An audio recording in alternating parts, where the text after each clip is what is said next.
Ngồi tương tư vào đâu chốn xưa sơn môn ẩn giấu,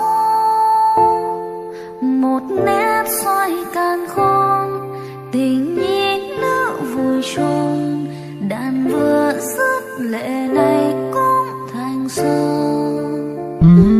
Phồn hoa theo về đâu khẽ trông cô nhân kinh ngờ, màu thê lương phủ lên khóc cho thân ai bạch cốt.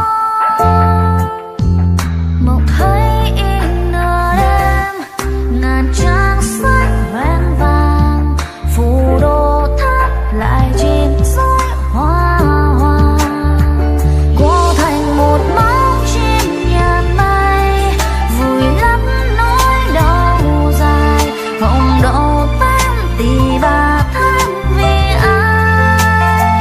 Thôi dừng ở chốn quan ngoài xưa, để gió cuốn vạn sầu, mộng này chết đoạn hồn trước kỹ lâu.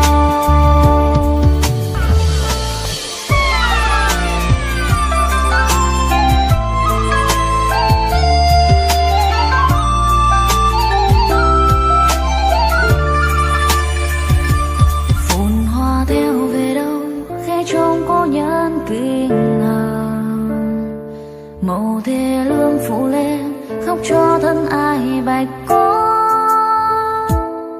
Mộng thấy in nửa đêm ngàn trang sách vẹn vàng, phù đồ thắp lại chìm dối hoa hoàng.